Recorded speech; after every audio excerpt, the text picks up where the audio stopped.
Phelps family owned this mines and operated it for 20 years. Now that was from 1890 to 1910.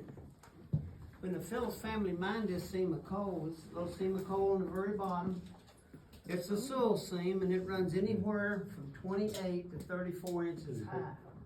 About as high as these cars. And that's how high the mine was when they mined that coal. And miners worked on their hands and knees all the time. This mine shut down in 1910 and it sat idle until 1958. The city of Beckley bought it. They bought this mine. The first thing they did, they hired a company to come in here and shoot that rock from the top of these cars up to what you see today. So they could do tours in this mines, and this makes 61 years doing tours in this coal mine. Now back when the Phillips family had this mines, they had 30 miners that worked here every day. The miners worked on their hands and knees, and each one of those miners in 12 hours could load about 10 of these 1-ton cars of coal. You know how much they paid him to load a ton of coal in 1900?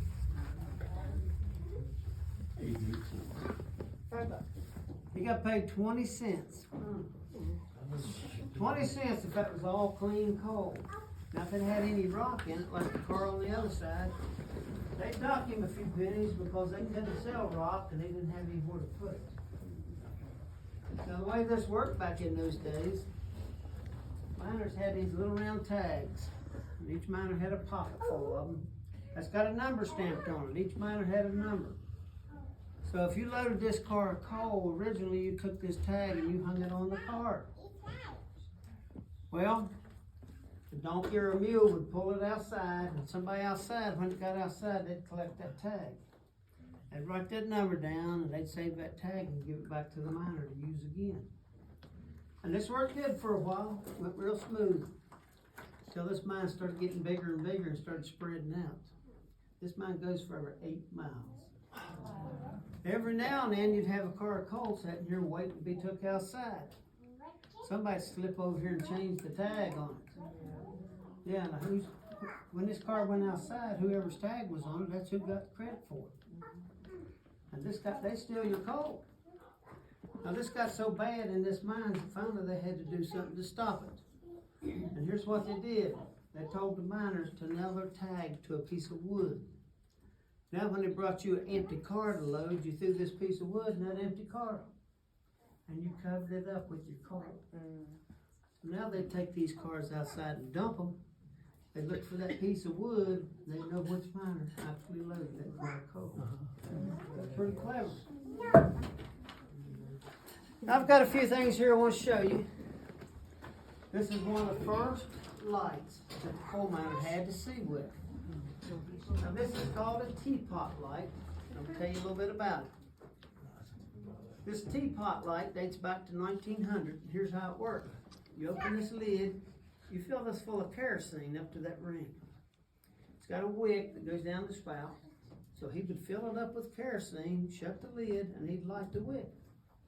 And he wore that on his hat. Now that didn't put out a lot of light. It's about like wearing a candle on your head. And every hour, this would run out of fuel, run out of kerosene. And his light went out every hour.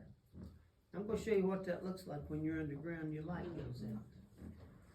But before I do, I know there's some little ones in here. I'm only going to turn the lights off for a few seconds.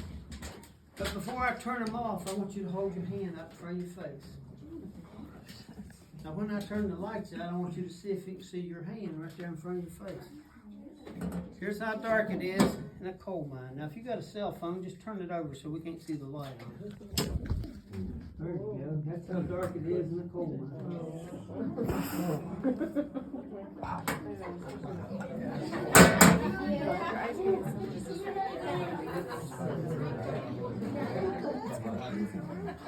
Now I want to tell you a few things about this light.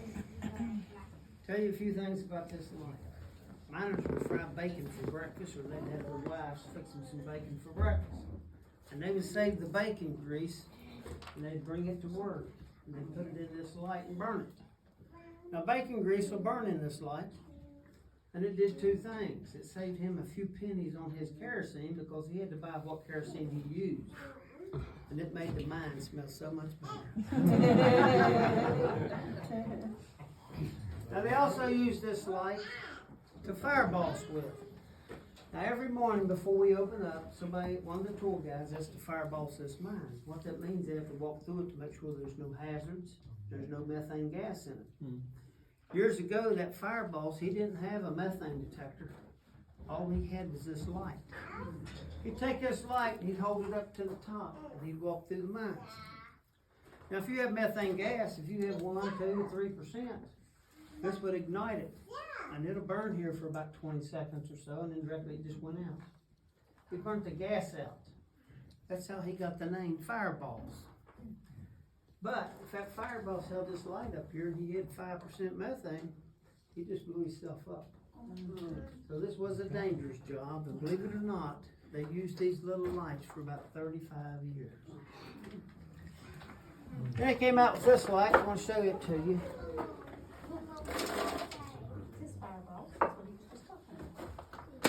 This is carbide I got in this little butter dish.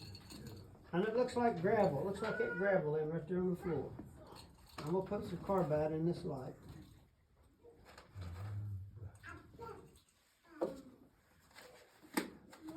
This is the top part of the light. And I'm going to open this lid. I'm going to pour some water in it. That's just plain old drinking water. Okay, I've got carbide in the bottom of this light.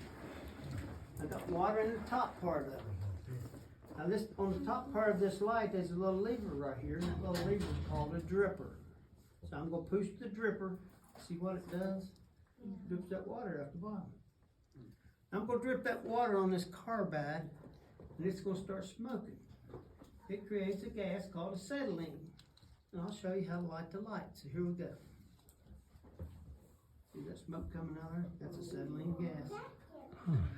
Now you screw this light back together. And you hold your hand right here. And you say the magic word, abracadabra.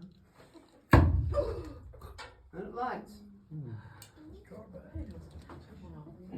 Now that's a carbide light. And this light will last up to 4 hours. Now there wasn't no magic to that. There's a striker right here.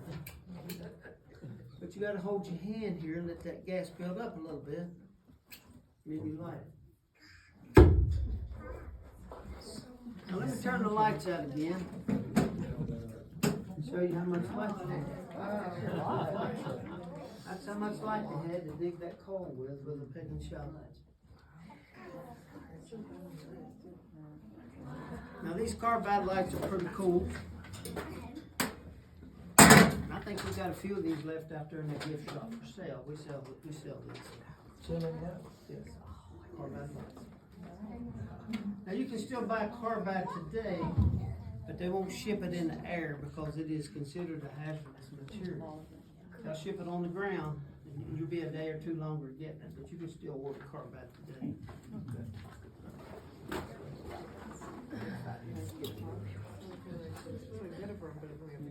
Now I've got another light to show you. And this wasn't a light they used to see with. This is called a flame safety lamp. Here's how it works. If you have methane gas in the mines, it always goes straight up. Because methane is lighter than air. So to check for methane, you took this light and you held it up against the top. And you watch that flame. Well, if that flame doesn't change, there's no methane here. If you had methane gas, here's what this flame would do. It would start growing and growing and growing and growing and growing. Now if it goes up to that first line right there, that means you got 1% methane. If it goes up to the second line, you got 2%. If it goes up to the third line, you got 3%. Now if you got enough that it goes up to 5%, it will actually explode inside this light without blowing up the whole mine. Keeps it right here. And that's why they used these. Now they also use this light to check for another gas, and it's called low oxygen or black damp. Black damp is heavy and it settles on the bottom. So they take this light and they hold it down next to the bottom. If it got dim and went out, that would tell them they don't have enough oxygen here. They used these lamps, these lights, up until the year of 2000. Wow. Yeah. Now they came out with this about 1930. So they used these from about 1930 up to about 2000. Now, did you ever hear of them using a canary in the mine? Yes. Okay, years ago, miners worked by themselves, and each man had a canary. Now, he'd bring it in, and he'd set it down there close to him. If he was shoveling this car of coal, every now and then he'd stop and he'd look back at that bird. Now, if that little bird's sitting there and he's chirping and he's tweeting and he's happy, that miner's working in good air. But if he looks back and that little bird's laying on his back with his feet up in the air, there's something wrong. And that was a warning to the miner, get out of here, you don't have enough oxygen.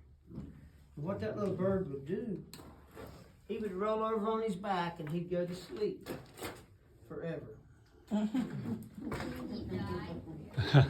thanks. Whoops. That's what he looked like. Wow.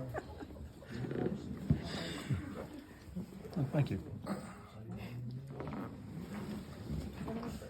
Now we do a lot of school tours here. We have a lot of little kids. So we don't tell them we killed that bird. Just tell them he went to sleep. Kids would not like that.